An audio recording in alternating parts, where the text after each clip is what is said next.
ordinance that we have set up for tonight, which is the legal document of what we had set out before. I hadn't heard anything back from anybody, either finance committee or anyone on the board about what we handed out last meeting.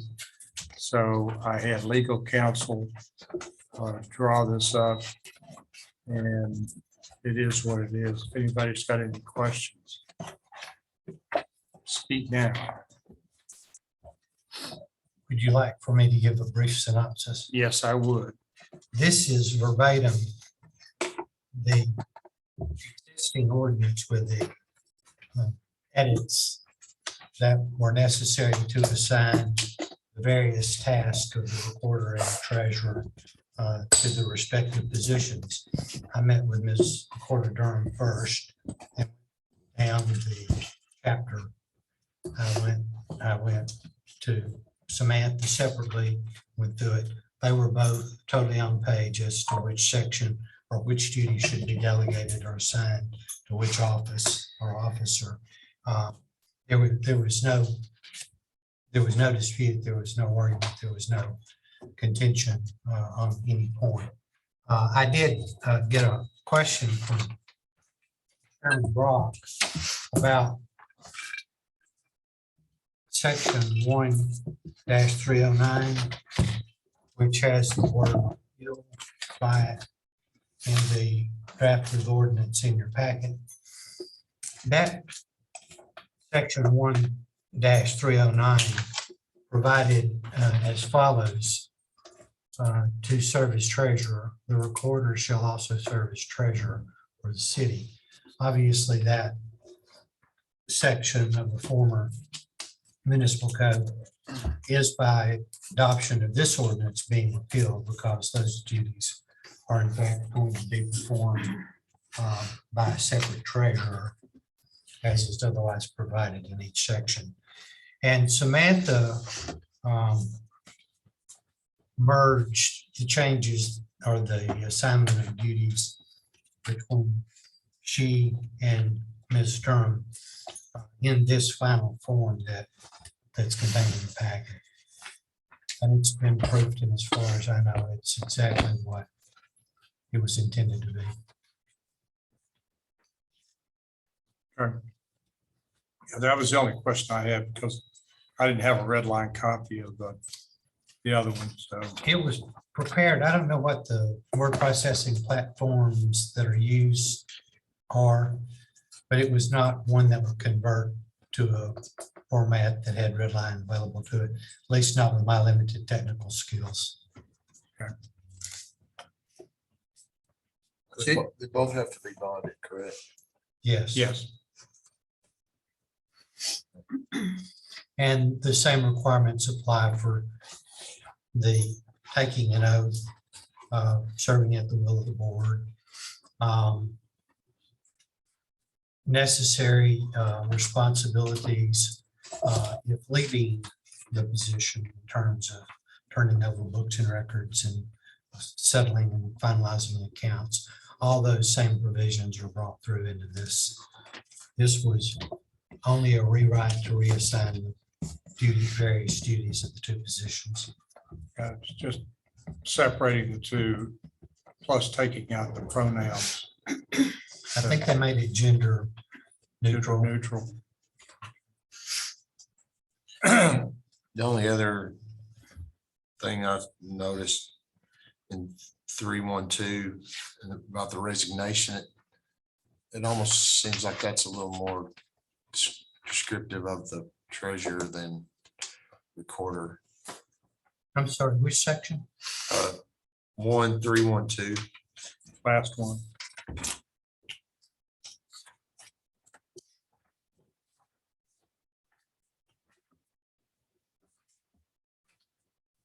Prerequisites to resignation. Yeah, It does say all papers, books. Basically, this section would apply to both positions for sure. But it basically just requires the officer, recorder, or treasurer, if they leave the position, to turn over everything in good order and balance the accounts. I find this still rather confusing, having one section for two different jobs.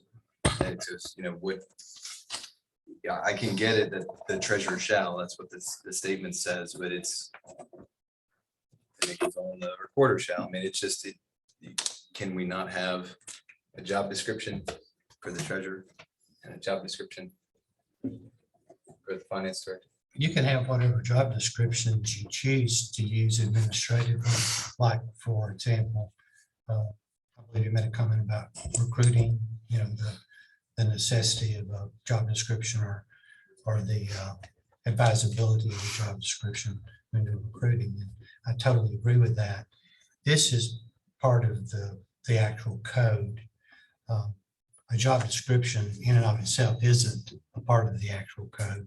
It should be drafted from and have as its fundamental derivative basis the code, but a job description would have much more in it. So take my terminology out of it. Why can there not be two sections in our municipal code for the two different offices? This was the simplest, most straightforward way to do it. You're following the outline of the old. This is the outline. It is verbatim. We simply assign the particular duties that were in the existing ordinance and have been for however many years. As far as What's the difficulty of adding another section? I mean, we have to vote on it and it goes into part of the municipal code, correct? I mean, just like any other ordinance that we would vote, we can add another ordinance. Well, job descriptions are not part of the code. I'm not talking about a job description. I'm talking about this terminology. I just felt this is very, when we take the job descriptions out of this, I get it. I just don't understand why we have not added another section to our municipal code. Clarity. That's just all. And to that point, and not to be argumentative, but I read this as the most direct, simplest method to reach the objective that I heard articulated from the board and the committee. The other aspect of this was during the last finance committee a month ago, we said that we were going to discuss the supervision role of the finance director.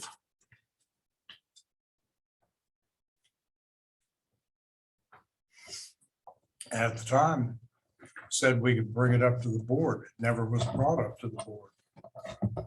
If this fails today in the regular meeting, then we'll have to go back and look at that. That wasn't what we voted on.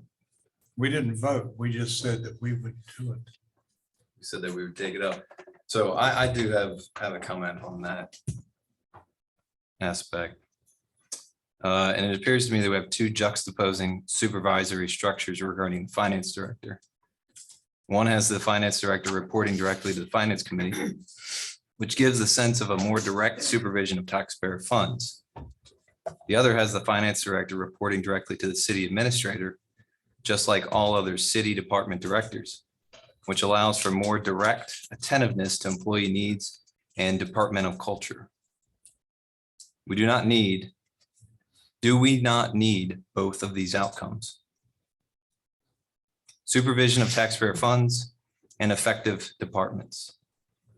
I honestly do not see a winner in choosing one of the structures over the other. Both outcomes are crucial to the efficiency, the effectiveness, and the productivity of taxpayer funds. Therefore, I petition the Finance Committee and the board to consider a hybrid solution. I recommend the Finance Director report to a Finance Subcommittee made up of the Finance Committee Chair, the City Administrator, and the Director of Human Resources. A hybrid solution will allow a cultural and employee-based issues to be addressed in a timely and efficient manner, yet still allow the Finance Committee to feel directly involved with the financial operations of the city. Will you consider a hybrid solution? Not at this point in time, unless this committee wants to do that. Now, if you're making that a motion, I'm not going to second.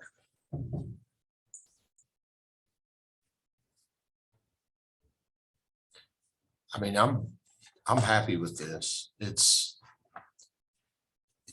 it's not confusing to me. Every section says treasurer and recorder, or treasurer or recorder. I mean, it's pretty simple. It's all together. I get what you're saying, but it's not unclear. I'm actually not speaking about, I'm sorry, I made such a big deal of that. It was in the sections. I'm speaking to the supervision of the department, Well, that is in here. and that's through the finance committee. Right. And that- And we that talked leaves- about that. I mean, quite a bit. And I've said how I feel about it. I mean, I'm okay with it. So. I mean,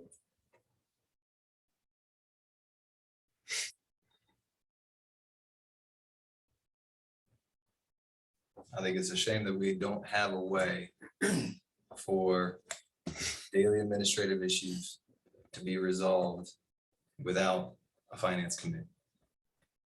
And I think that's gonna be a miss with this ordinance. I don't think so, but if you want to make an amendment to this, when it's voted on in the regular meeting, feel free. Council, since at that last meeting, we did vote, or well, the finance committee voted to pass this subject on to the full board. Can that go under new business tonight, or would we have to have it on the agenda for public notice? No, I think it could be discussed tonight. It was moved from committee to the full board without recommendation. So I think it would be appropriate subject matter. All right, well, I will, under new business, we will discuss supervision of finance director, treasurer. And go from there.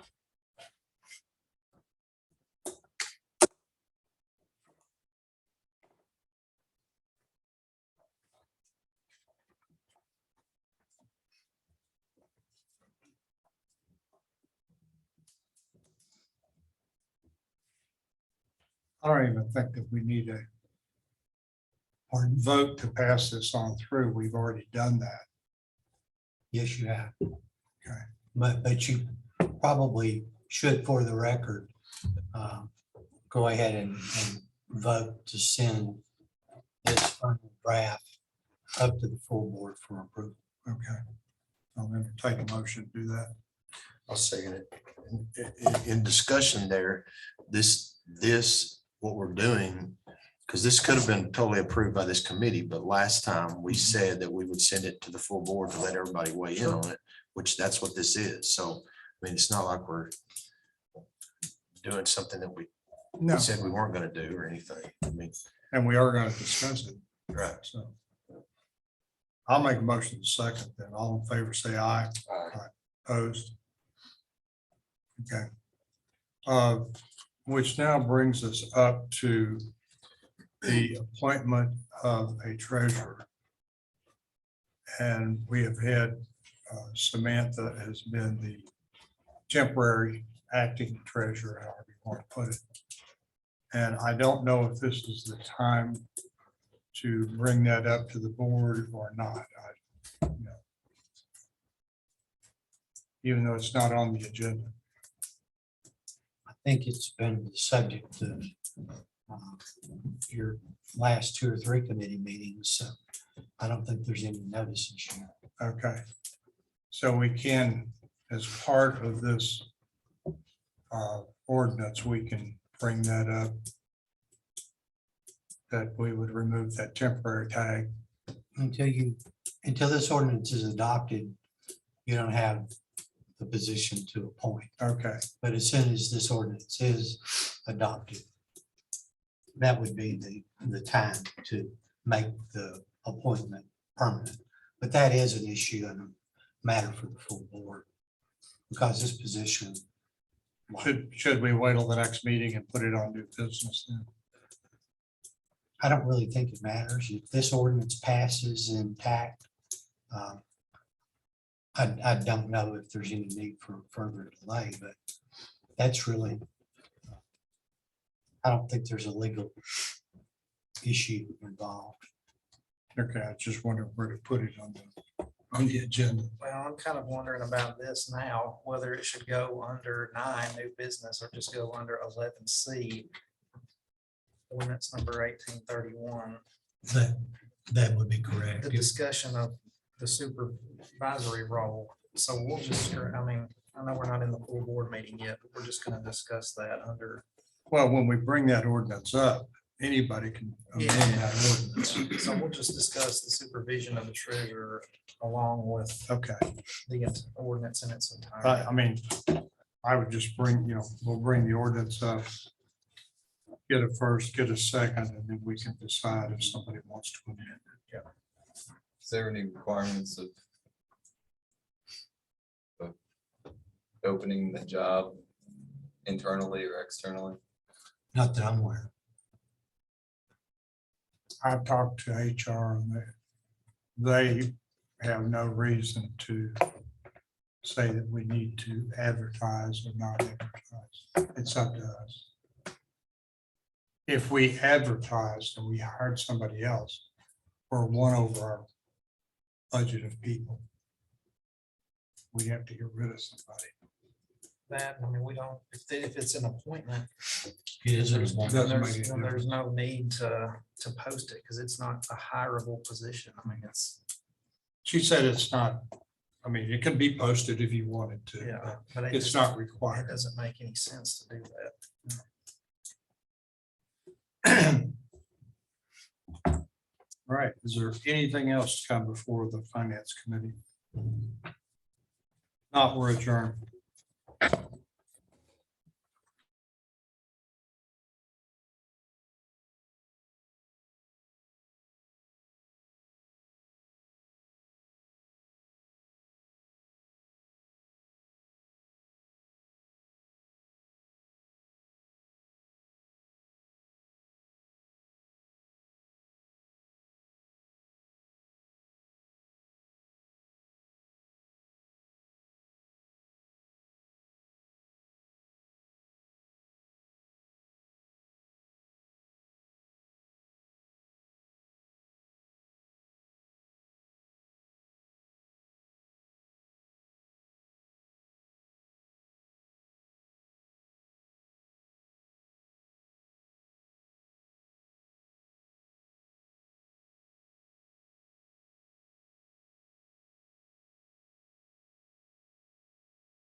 Streets and Sanitation Committee meeting. Order. Frank, we'll hear from you first.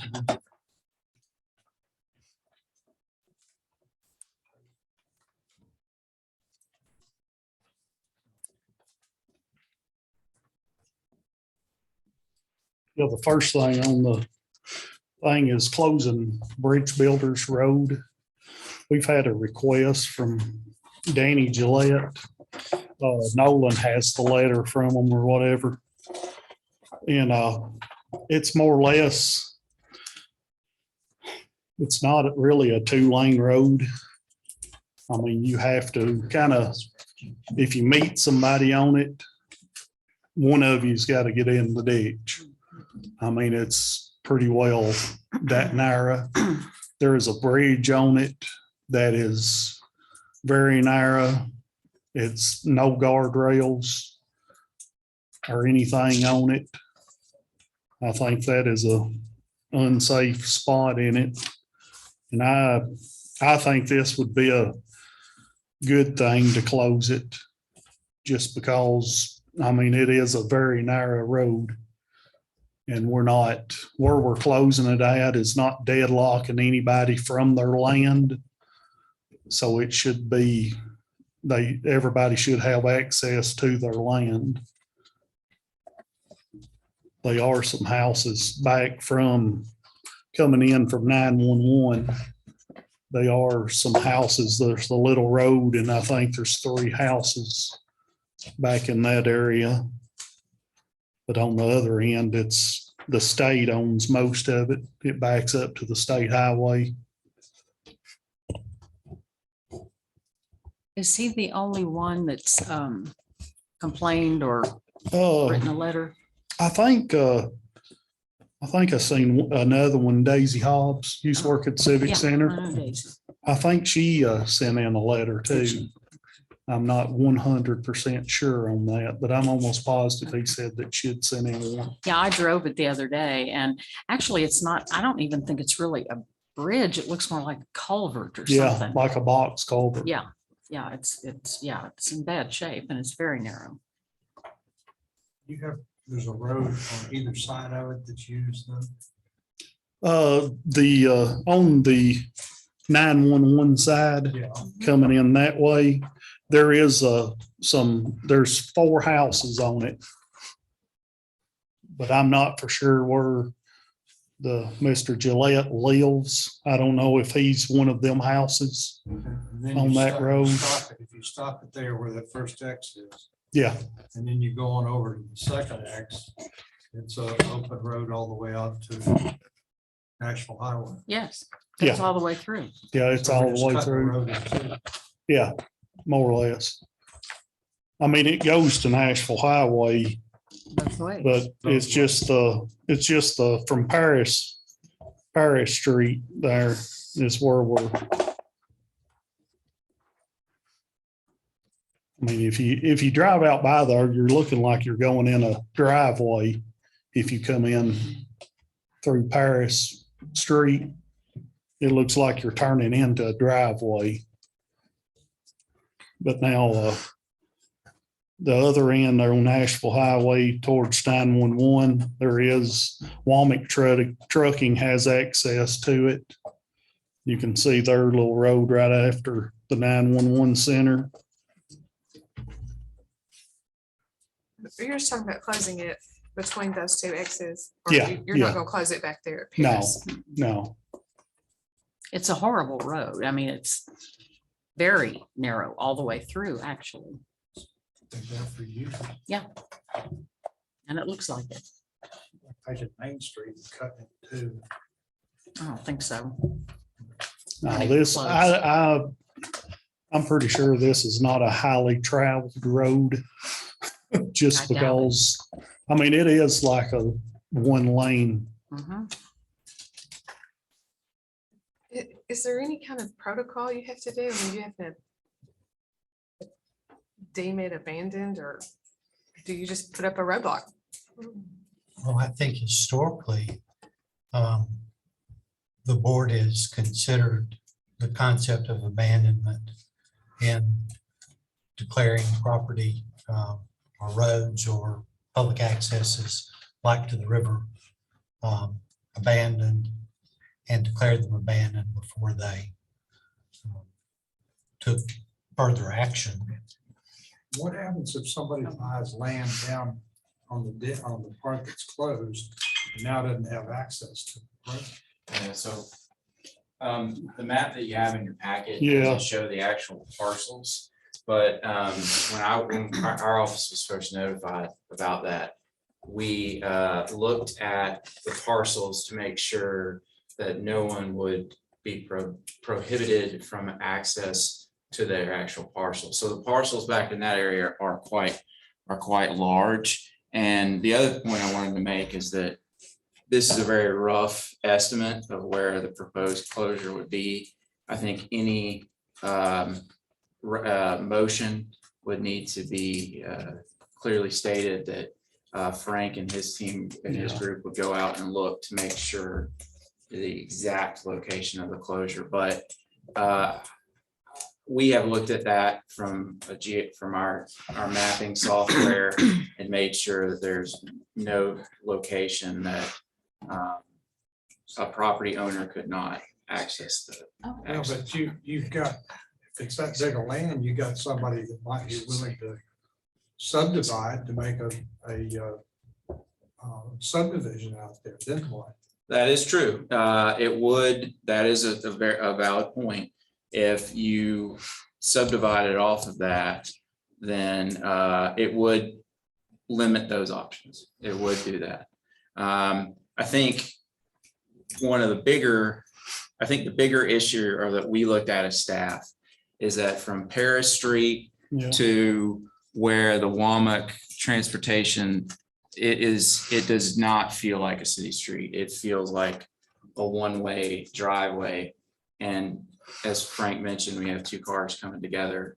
It is so windy that it's very difficult to figure out how to turn around and that kind of thing. I just drove it actually this afternoon. But so that was again, this was a request that came from a citizen. It wasn't staff initiated, but I can see the validity in doing it. What was his reason? If I might, Mr. Gillette is here. Oh, it is. Yes, yes. If he'd like to Yeah, sure. say something. All I want to do is just interject. We've got Mr. Wallet and the other three homeowners here also. And the one homeowner on the 911 side lives in Michigan. Okay, so otherwise he would be here. The proposal that I talked to Nolan about, as far as closing it, would be right past my driveway that also accesses his, Mr. Hyder. All right. It would landlock no one because we're the last ones going in from that side.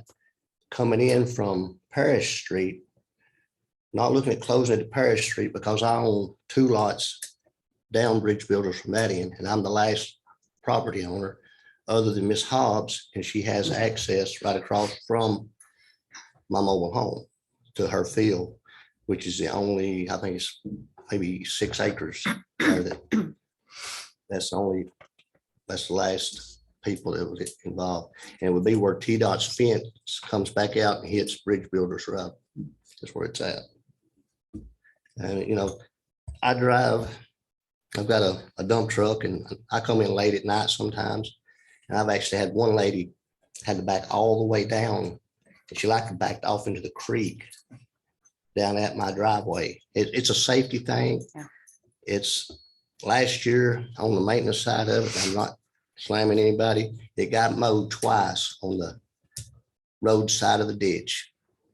There's trash down there between my driveway, well, all down it, but there's tires being thrown out. We found paraphernalia down there. People's gotten so blunt that they'll pull in your driveway and get out and do their business. My driveway, when it comes in, it loops up in behind my house. Several times I've had to go out and confront people because they think it's a county road, my driveway, and there's 3 mailboxes sitting there. And that was one of the reasons we moved the mailboxes back some time ago up into the driveway because where they were sitting, they were in the blind of the curb. So if a kid's walking out the mailbox or anyone, somebody comes down that curve, somebody's gonna get hit. And that's the reason we come forward to ask that it be closed, but it would not impede anyone from getting to their property at all. Any questions for Mr. Gillette? And the bridge, one other thing, the bridge, it's not a poured culvert. I believe it's old cut stacked stone that's been mortared in there back years ago. Yeah, it didn't look like a bridge to me at all. So we should give some favorable thought to it and help us out. Is that you, you across the street from BoMA Transportation? I am, yes. So if I'm coming from BoMA, it's on my right on Bridge Builders, yours is the last one, that road I'm seeing. is the Yes, driveway. when you come up the rise there at Walmart, once you pass his, Mr. Luna is the next house on the left. Then when you drop down the hill, you're gonna be kind of going into that right curve. Our driveway does go to the left, and there's 3 houses that services back through there. And that is the last person that owns property there, other than Mr. Brewer, which it's a summer home for him. He'll come down occasionally. So it's just What a I've big, got to say. big long driveway. Yes, sir. I think from the back of my property out to the road, it's pushing 750, maybe 850 feet. And, you know, I'm looking at it from the safety standpoint. We've got children. I've got a granddaughter on the other end where my trailer's at. And then we've got children by our neighbors right there. They're frequenting the road, you know, and somebody coming down through there and not know it. We've got one autistic young man, and he's every now and then he's out riding his bike and this and that. Just looking at the safety of it too. Any other questions? I will, if there are no more questions, I'll entertain a motion. So moved. Okay, I have a motion from Stacy. Do I have a second? I guess I just want a little more information about how you go about closing that road. Do you just put up a barricade? Or what have been done in the past to close a road? Is you just put up the big orange stripe thing? No, we'll take a concrete barricade and put it out to that or a gravel pile or something, just to where traffic can't go on through. Just put up signs in the front. And then I guess what somebody else brought up kind of troubles me too, is what if that land does change hands? It is cut into different pieces. It's still accessible, ma'am. It's still accessible. Well, it depends how it's, I mean, I would go out and look at the parcels and see. I think we do.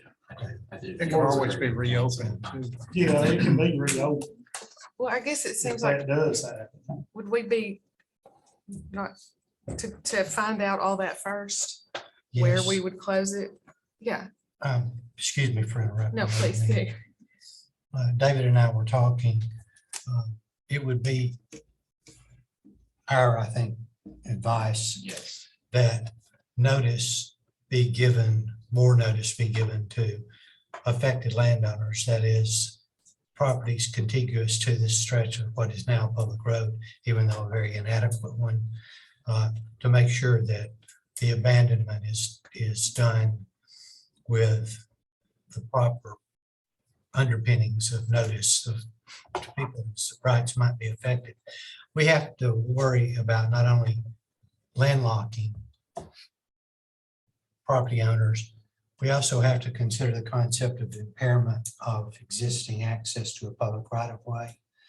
To Chairman Brock's question about someone wanting to subdivide, 30 feet may be adequate for a 50-acre tract on public road, 50 feet of access on a public road may be adequate for 50-acre tract, but if you decide to put a subdivision on that tract, you might need more of the existing access to the public road. Is called impairment of access to a public right of way. So, yeah, if I could just add to that, I fully support the closure.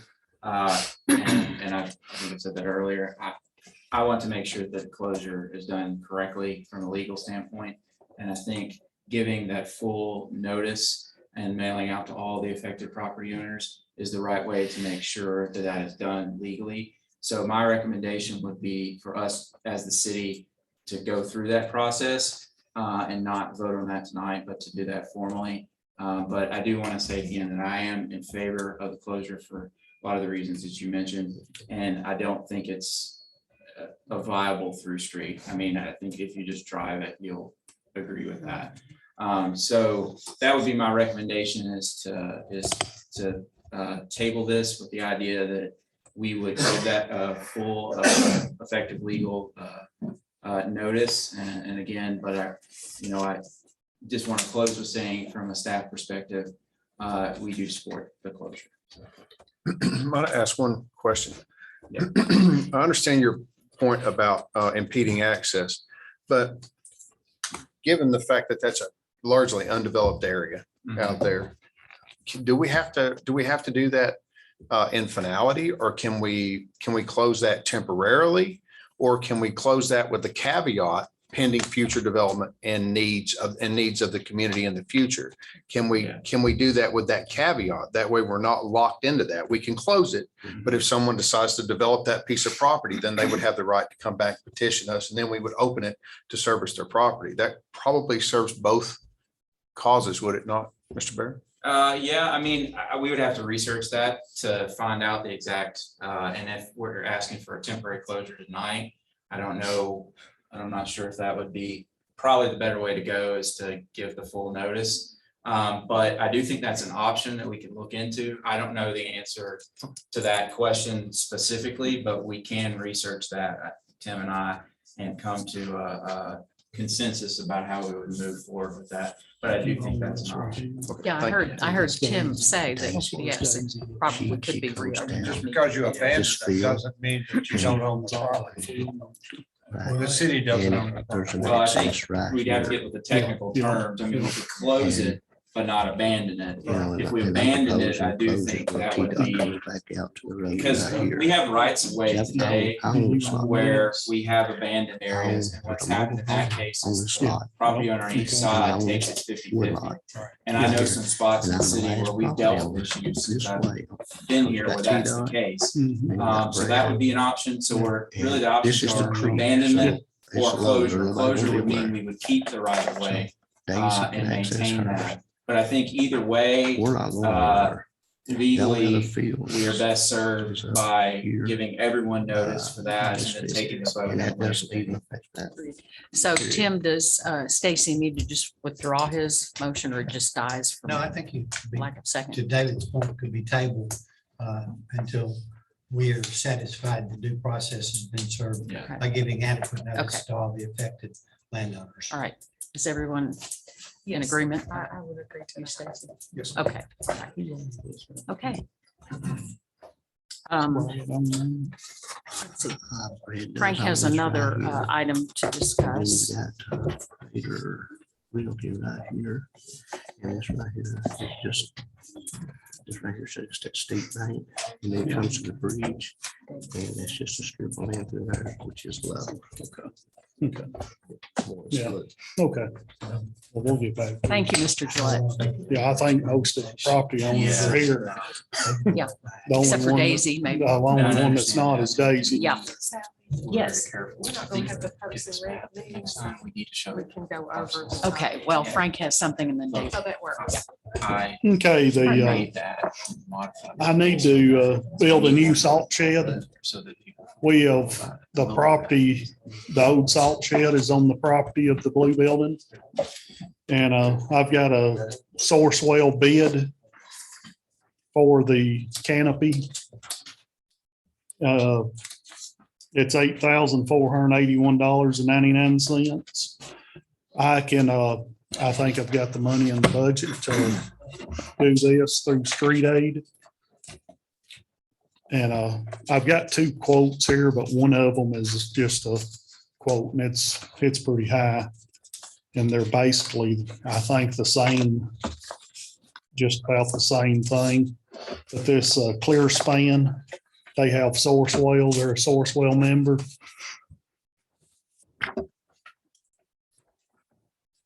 And I would like to purchase that just as soon as possible, really.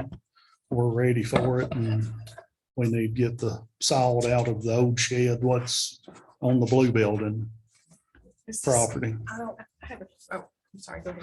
I don't think it can be paid out of street aid. You don't Street think aid it has can? got to be in the street. Street aid monies. Oh, I thought it, since it was salt. Building is what you're getting. Oh, okay. And also Frank, that, you know, the one that the higher, and I haven't done the math on the square footage, but it's a little more money, but it is a bigger building. You do know that, right? It's a little bit larger. Just 2 foot longer. 60 square feet. I mean, I hate to cut Yeah, corners, but yeah. 60 square feet. yeah, it's just a 30 by 32. And this building's a 30 by 30. Mhm. So, And I have a question in one of these, maybe I have this wrong. Are you wanting the one that's 30 by 32? 30 by 30, The one that's 30 by 30? you know, the clear span. Okay. Because the other one had a lot, and I didn't know, the right span had a lot of like things that were not included, like seal structure drawing, doors, entry, overhead, etc., not in their package. And then I didn't see any of that in the clear span. The clear span is more or less the dome like the state has and the back wall. And that's more or less what the bright span is. So they won't be all those unknown No, costs no, that the other one had. no, that the it other shouldn't. did. Okay. Because it looked like there was some of that. So if it can't come out of street aid, do we have anything else? Frank or Mr. Finance Chairman? I can check the Public Works and see if we've got enough for it. If not, I'd have to ask for the board to come in and give me some for the 2 by. So we probably don't need to vote on this tonight either. No, probably not. Yeah. Okay. Okay. I'd suggest you go back and look at your budget. Yeah, If not, we'll have to amend the budget. okay, Really don't have to do that. yeah. Okay. All right. Thank you, Frank. David Denton is here Yeah. tonight too, and he has something that he wants to discuss. Good evening, everybody. With animal control, our ways of placing animals, it's kind of diminishing. We were sending them up north and things. We're having problems getting transports and they're getting full up there. I have a young lady that's out here on Hennessy Bridge Road, Ashley Bolden. She runs Crossroad Shelter Aid. She's been helping me now for quite a while through her rescue. She has moved and not able to put her kennels up. She is offered to volunteer to come in and do videos, take pictures, outsource everything to where we can have people interested. She came today and done a video. We've already had 2 dogs that somebody out of Massachusetts is offered to support the vet bills for those to get them ready for transport for possibility just by the video that she posted today. And I just wanted to let everybody know, kind of what we'll have. I'm working with Tim. I talked to him today about doing a volunteer voucher or paper that they would have to sign for coming in. They wouldn't be as an employee, they just be as a volunteer. We've got a certified vet tech that has offered to come and help do the blood work and stuff, pull it. I've got a building that's nearly completed.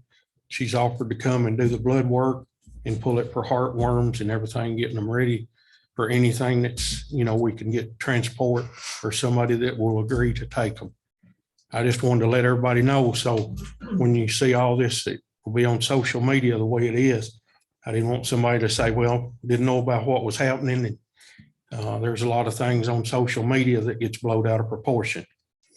But we're just trying to find somewhere for these dogs to go. I on the phone constantly begging with people in the rescues. They're just not, there's one at Sparta. She used to come. She told today she's got 70+ dogs and puppies that is waiting to be sent out. And they're just waiting for rooms to where these will go to. And it's got real hard in the last several months. And I'm trying my best to not have to euthanize anything. And that's what I'm trying to do with this. So anybody got any questions? I'll do my best It's to. going on the city website too. Not as of right now. She's got a website of her own. After we get it set up and everything, and more than likely we will try to place it onto the city website. This is just kind of a trial thing to see what we can do. And it's kind of a try it and see if it'll work, because this animal business there's nothing out there that's for sure. Well, this is what the county already does, and they have numerous volunteers, but I don't think we're that so big that we need numerous volunteers, and David doesn't think so either. But I commend you for not wanting to put dogs down, because I'm a dog lover and I hate to see that happen, especially if they're healthy and, can go to homes. Yeah, right now our adoption and placement rating is in the low 90s. The only ones that we ever put down is the ones that's aggressive, but we can't, we can't afford to let those go out, because if they go out and attack somebody after we adopt them, it can come back onto us. So the placement rating is from people adopting, and from where I get them through rescues and things like that. And that's to me, that's pretty good in the low 90s. I agree. Any questions, comments? No, it sounds like a great idea. I think so too. And there will be paperwork, so. Just some kind of simple Right. release and Yes, indemnity. yes, absolutely. Okay. Thank you, David. And You're very again, welcome. I commend you for looking Thank you. for alternatives. Me too. Okay, if there's no other further business to come before streets and sanitation, we will close the meeting. And we're not going to have the Parks and Rec meeting. I'm not calling it to order tonight, but we will be soon to discuss these things we were going to do tonight. So getting more information.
scheduled meeting of the McMinnville City Board of Mayor and Aldermen. The first item on the agenda is roll call.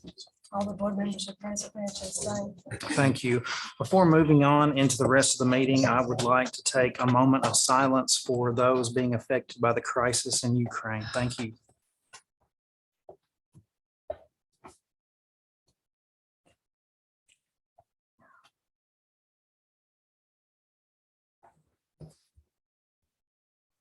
Thank you. Item 2 on the agenda is consideration of minutes. Each member of the board should have received those in their packet. If there be no requests for additions, corrections, or deletions, I'll entertain a motion to dispense with those as read. So moved. The motion by Miss Sally Brock. Second by Mr. Everett Brock. All in favor of approval? Aye. Motion passes. Item 3 is recognition of visitors. If anyone in the audience wishes to address the board, please approach the podium, state your name for the record. Keep comments to about 2 minutes. Thank you. Thank you very much. Just want you all to know that I love all of you, and I'm here to protect our children and our Constitution. So let's get to business very quickly. FEMA, which is Homeland Security, pulled this information off of their site, and that's why I want to share this with you, because this is involving government while we're under a national emergency. Executive Order 12148, FEMA has assumed control over the United States according to the Executive Order 12148. On Friday, March 15, 2020, President Trump declared a national emergency to coronavirus. Since then, all 50 states have followed suit. What I'm here to let you know from experience, because I've worked at the Department of Energy and interagencies, you all didn't receive your federal mission of resilience strategy. What happens at the government level, when they issue that, they send out a packet to the state, and then the state has the packets for the counties. What's going to be involved in the counties are NEFs. Do you all know what an NEF is? It is a national essential function. And so right now, we're not under de facto law. We're under the United States Military Code of Justice, and I'm almost finished. And this is 11.8.3.2.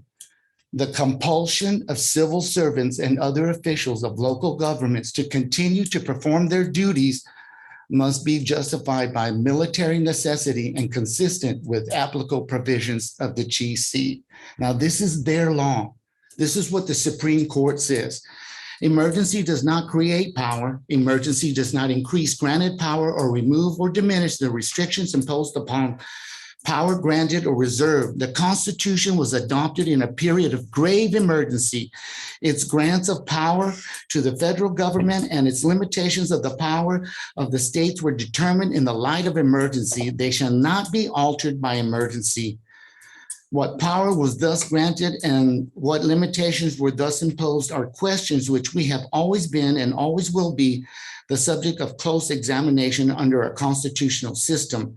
While emergency does not create power, emergency may furnish the occasion for the exercise of power, like Article 1, Section 10, Clause 1, that because all the states are corporated, they signed a contract. And they're not supposed to do that. Mr. Ramirez, that's 2 minutes. Sir. Okay, okay. So I just wanted just to share this. I just have one last question. Is law enforcement, if when they see that, are they able to make an arrest? That's all I want to ask. Are they able to make an arrest with that? I'm sorry, this is the first I've seen it. I would Yeah. have to give it a little more of a read over. Okay, and the reason I ask that is because that's what's coming to happen here in our city and across the nation. I'm here to protect us all. Thank you very much. Thank you. Anybody else wish to address the board? Hearing none, we'll move on to item 4, recognition of employees. We have some department heads here this evening. If anyone wishes to give recognition. Hearing none, we'll move on to item 5, communications. There were none in the agenda packet. Item 6 is public hearings, A and B. We will run these congruently since they have to do with the same parcel of property. The city of McMinnville will hold a public hearing on Tuesday, March 22nd at 7 PM at City Hall to hear comments on amending the zoning ordinance of McMinnville, Tennessee to rezone 887 Bobby Branch Road from R1 low density residential to R3 high density residential. Public is invited to comment. We'll consider the hearing open.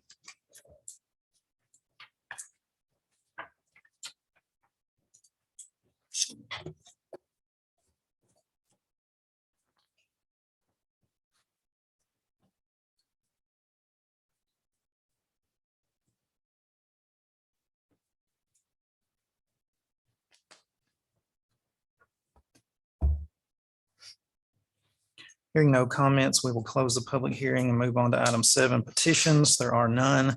Item 8 is unfinished business. Does any member of the board have any unfinished business to discuss this evening? Hearing none, we'll move on to item 9, new business. Does any member of the board have any new business to discuss?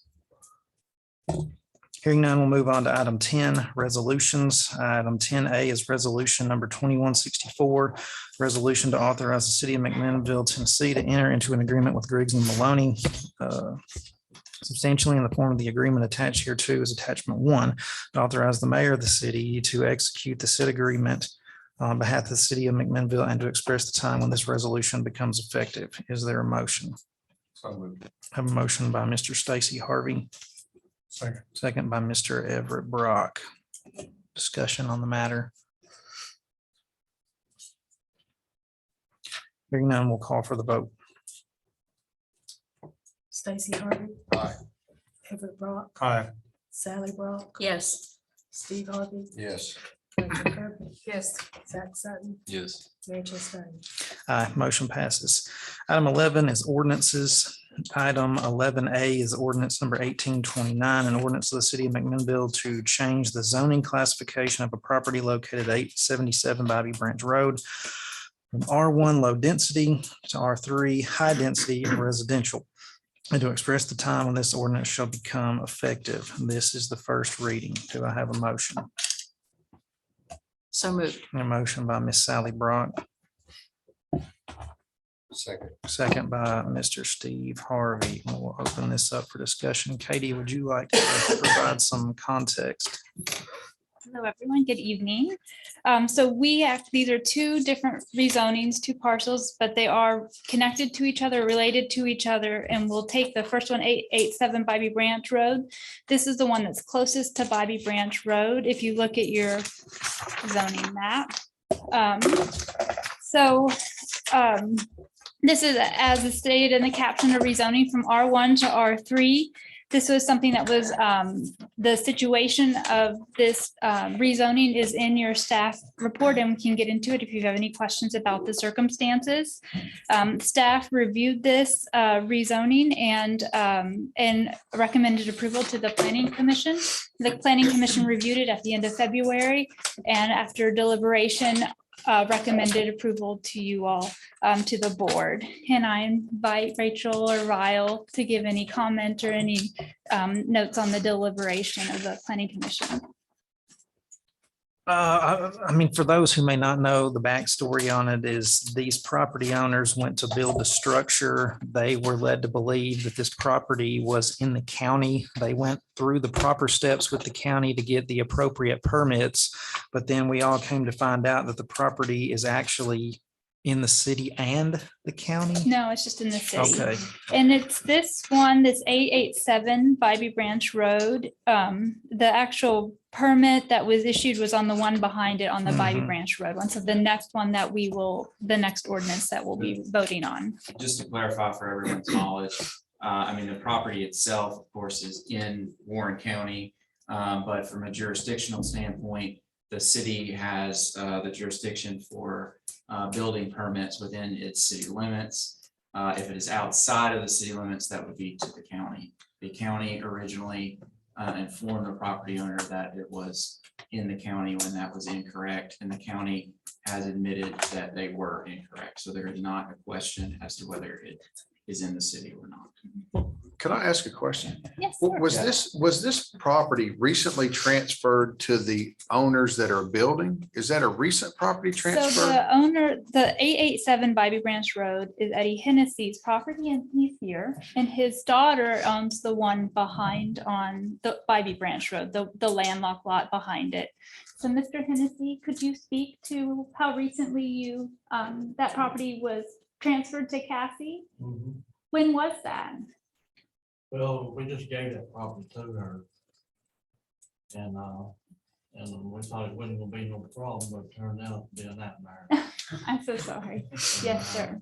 And Sandy gave us permission to go on. And you know, when you came out there, I was already pouring concrete. And Sandy Hillis, St. Phillips was there. And we had to scoop all that out before it's set up. And we've been waiting day one to find out if we're gonna get approved or not, because they already got a lawn, the lumber sitting there. That's right. And It's been a big we nightmare. hope we get this thing squared away past one time tonight. So it's kind of an extenuating circumstance. And like Katie said, it did pass through the commission. It was not unanimous, but it did pass through it. And I was one of the ones that voted in favor of it to help them along and continue with their project. And I know there were some concerns about spot zoning, but there is R3 already in the area that would be contiguous with this. So it's not going to be out of place or stuck in the middle of a different, zoning district. So it's my recommendation that the board approve this and allow them to go on.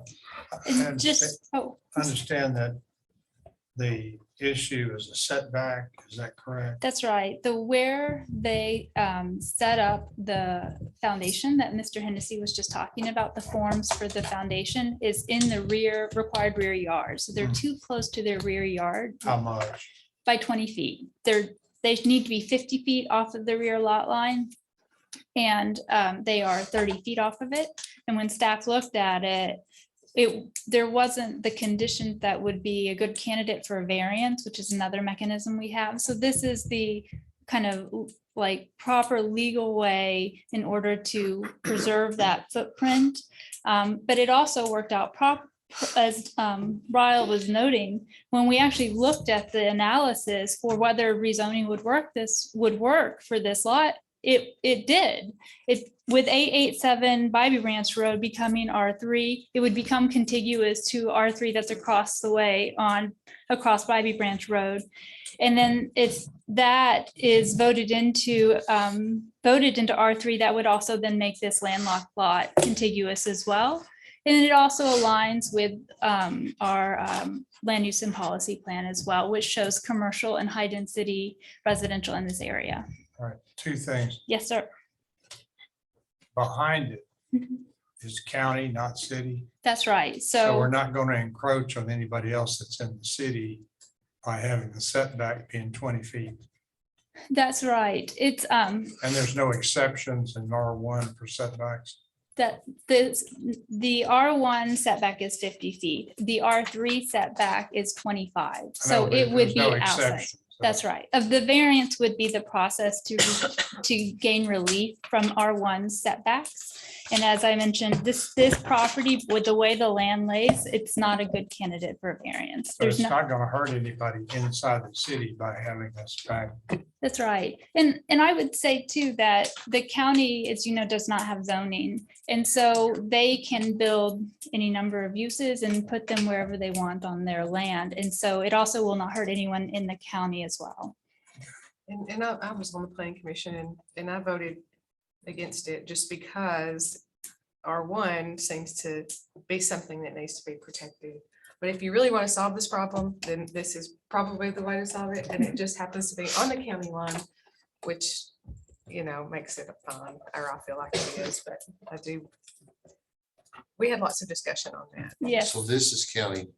Yes, the part that's not lit up with some sort of overlay is county. That's right. So this is all county.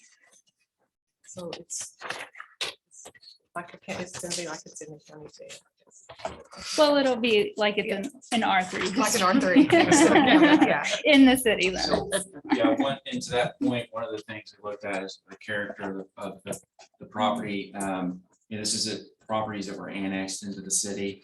If we were designing this as a subdivision lot, we would ideally not have easements that you have to access properties in the back. That was really built in the county. It kind of feels like it's in the county. So that was another consideration that we look at when we make our set.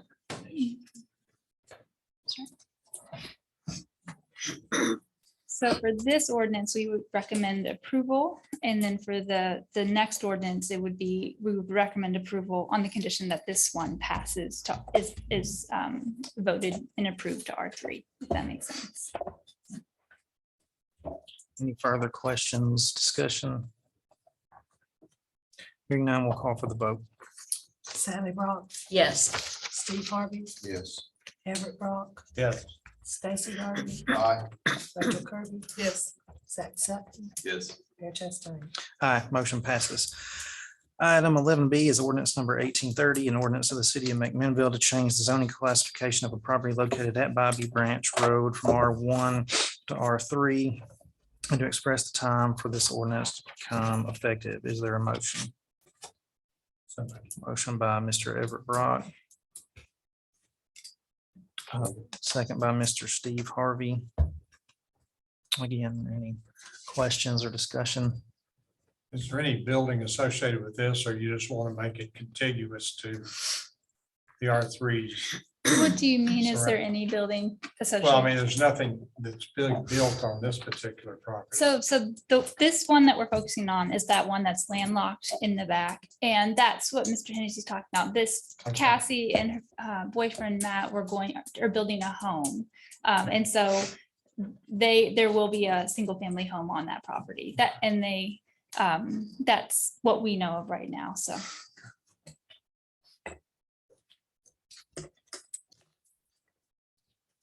Any further comments or discussion? This requires two times, right? That's right.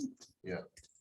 And we've made them aware of Okay. it. So, and we've also are working with staff to get all of our reviews done for the building permit so that as soon as we can get this approved, we'll get that issued.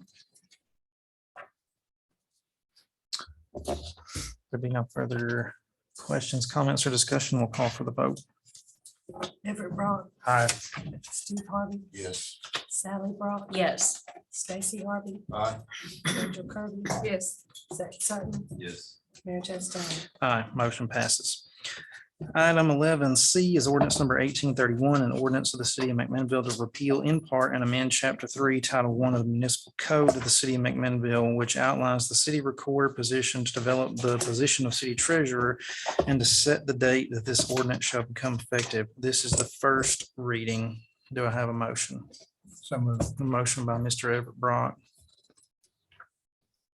Second. A second by Mr. Steve Harvey. I'll open this up for discussion.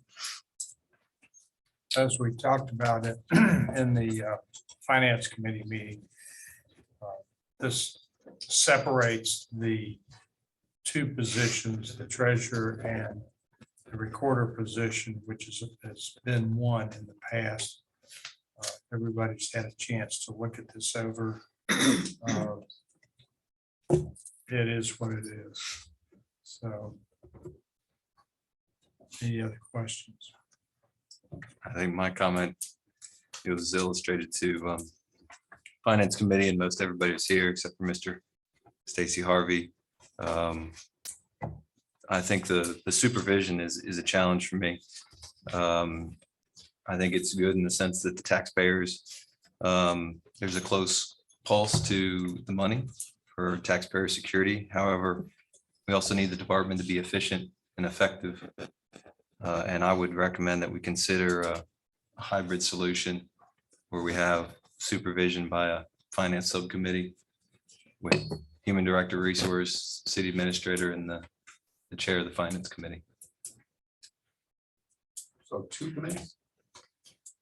Two committees to govern the supervision of the treasurer?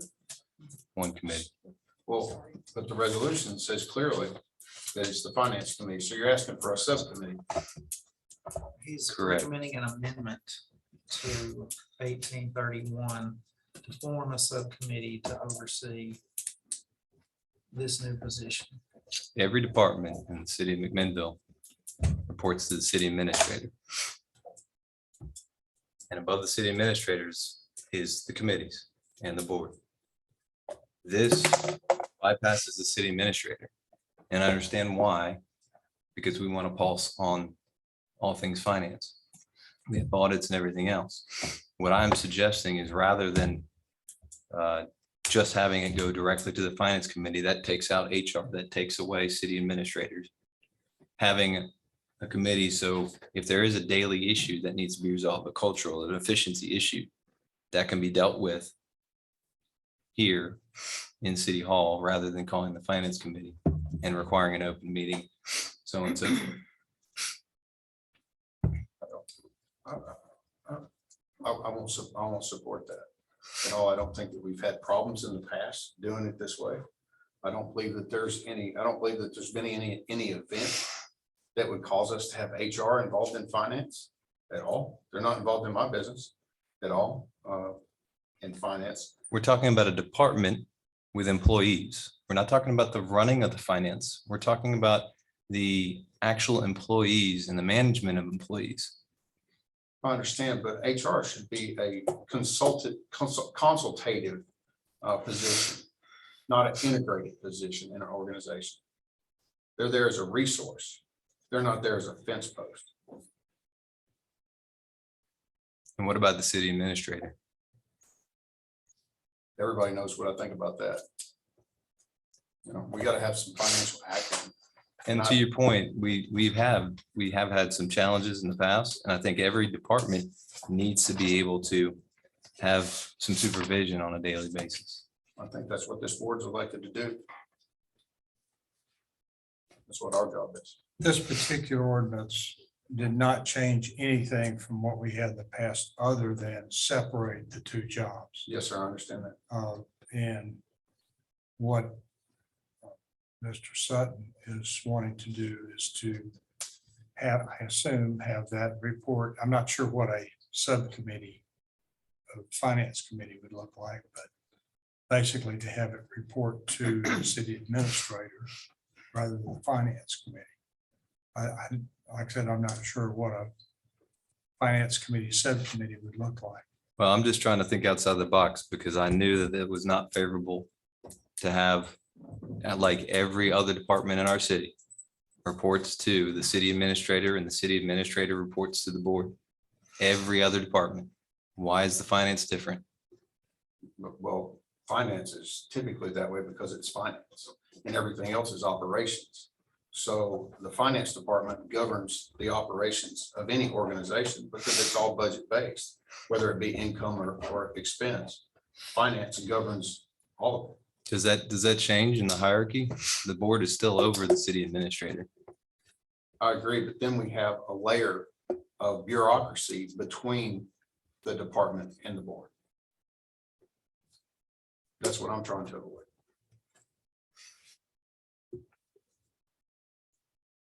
Doesn't work in Washington. It's not going to work in McMinnville.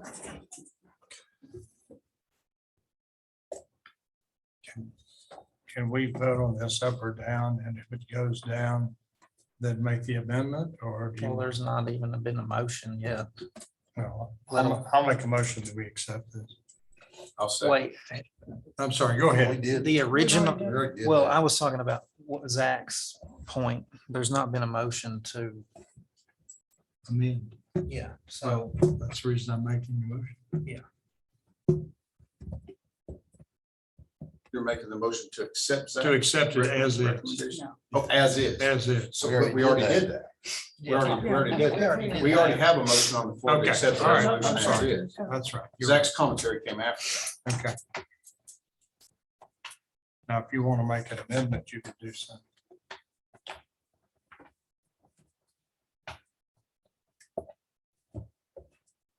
Mr. Mayor, do we have a second to the motion to accept as is? We do. Okay. yeah, there is a motion and a second to support it as is, so. I mean, for the record, I'm gonna say, I don't support that idea. To Mr. Harvey's point, I think it convolutes things. I think it further complicates things to have a subcommittee of an already existing committee, but I've already said my piece and do feel that it should report to the city administrator. So I will make a motion, even though I don't feel that it's going to pass. But I just do want to state for the record that I feel that that's how it should be, and should have proposed an amendment, or I propose an amendment to state that this new position report to the city administrator. I So, second that motion. so there's a motion and a second for that amendment. Any discussion? And now we'll call a vote for the amendment. Mayor Chastain, Aye. Zach Sutton, Aye. Everett Brock, Nay. Sally Brock, No. Stacy Harvey, Nay. Steve Harvey, No. Rachel Kirby. No. Motion fails. So we will go back to the original motion and second of adopting ordinance number 1831. There be any other discussion in that regard? Hearing none, we'll call for the vote. Everett Brock, Aye. Steve Harvey, Yes. Sally Brock, Yes. Stacy Harvey, Aye. Rachel Kirby. Yes. Zach Sutton, No. Mayor Chastain. Aye, motion passes. Item 12 is departmental reports. There's several. Wait, we need to talk about the removal of the temporary. Oh, yeah. It's gotta wait until Mayor, second finally. Yeah. Okay, I'm sorry. May I make a suggestion? I was asked for an opinion earlier in the committee discussion. After rethinking that, this position will not be created until second reading of this ordinance. Right. Yeah, So I think it'd understand. be appropriate to defer that Sure, Yeah. offer of a position until it's created. sure. Item 12 is departmental reports. Any department head that wishes to address the board, approach the podium. So we've heard a lot about sidewalks lately, so I wanted to update you about what we're thinking and what I'm going to be working on with our staff, along with the city administrator in the coming weeks. What we're thinking is that we really need to take a look at sidewalks from a citywide perspective. We've already started doing that. We've had a couple of different multimodal plans that have gone through TDOT that we've gotten funding for, and we've worked with, and there are recommendations for that.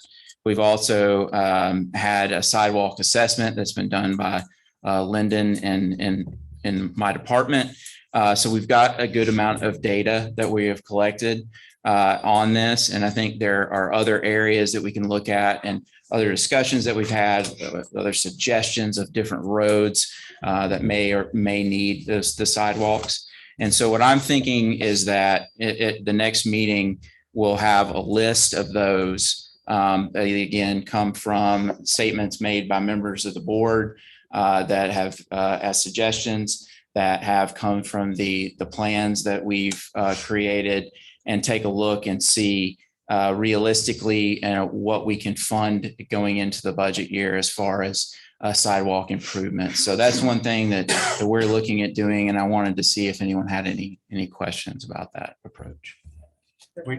We still have like 40 some odd $1,000 in this year's budget to do, I think we said West Main Street. Is that still? Yeah, that would be, West Main Street would not be part of the list that I'm This is compiling. next year. This is next year's look, yeah. And West Main Street was gonna be done in 2023 with TDOT, correct? With their repaving, Yes. so that money is still available for other projects. Yeah. And, so what we've realized is we've had a lot of different discussion in different avenues. We're going to kind of combine them, and also I would like for the board to, I'm going to be working with both Ricky and Frank on this to think about what are the price considerations, and realistically, without doing a full blown engineering study, what streets can we install this at a lower cost? What are the streets that are going to be significant challenges, and give you guys a ballpark estimate without, again, having to do a full blown engineering study, so that you guys can take a look and see where you really want to place these, and we can plan that out for the next fiscal year. So that's our thought process.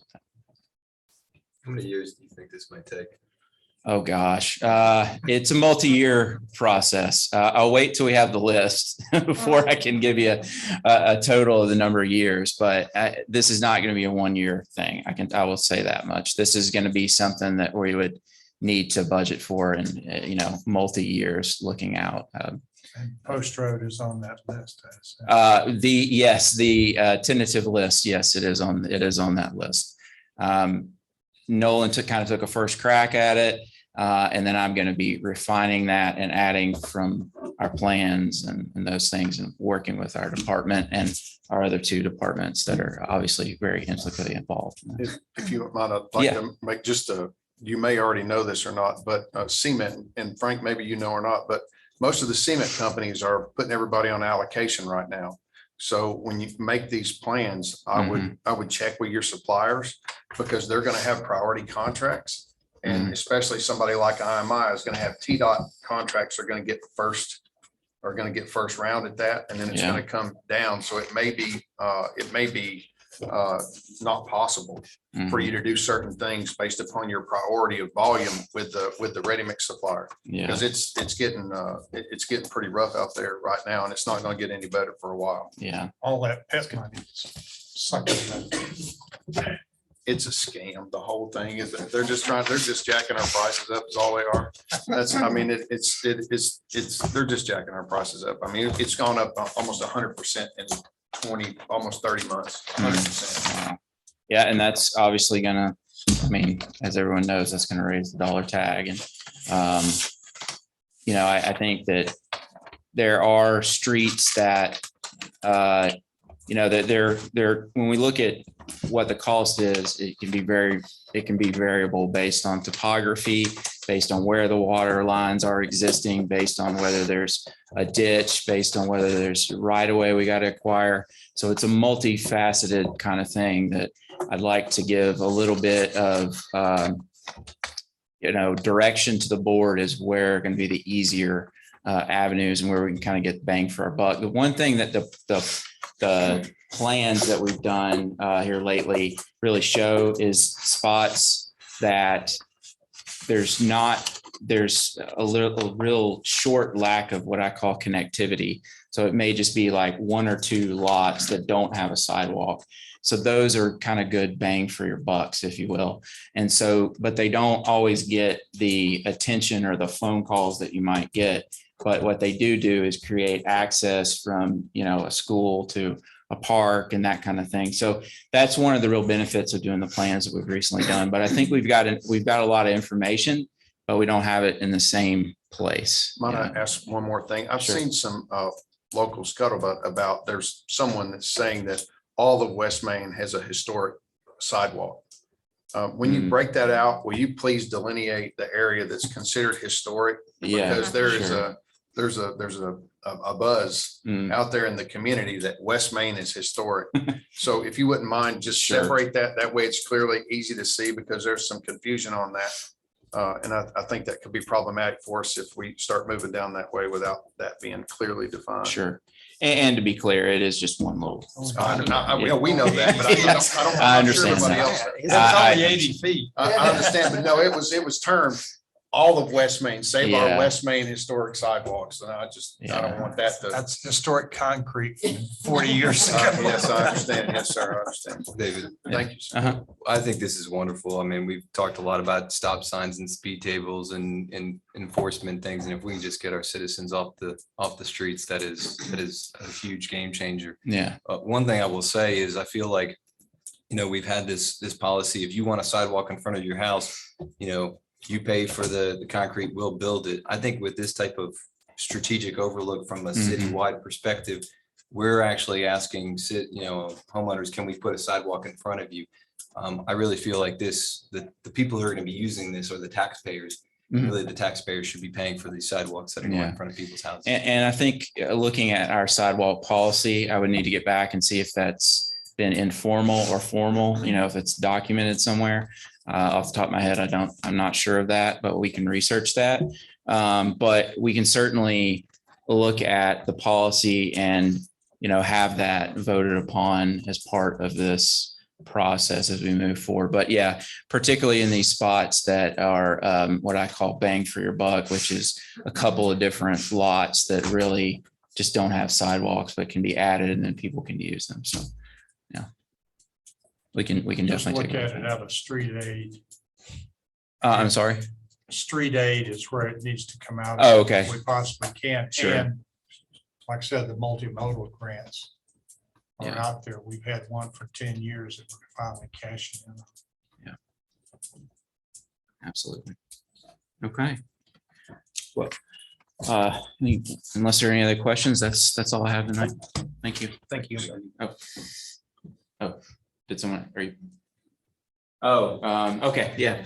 All right, are you okay with me? Okay, so I wanted to ask her first. Katie Kamisis, this will be her last meeting with us. Maybe a surprise to many of you. I want to thank her for her service over the last few years in our department. She has accepted a position with Metro Nashville and will be leaving us, I guess, on Wednesday, next Wednesday. She has worked to the end. She's been here all this past meeting, and Nolan asked her to tape it for her. So she got here and did that. And I really appreciate, being here through the whole meeting and really working out her notice, so to speak. So I very much appreciate that. I want to mention that publicly.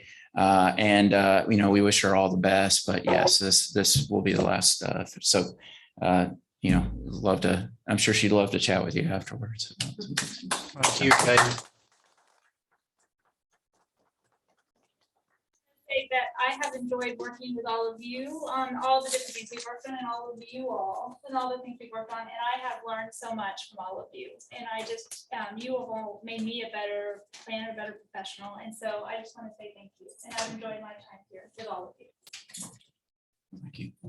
Thanks, Everett. That was important.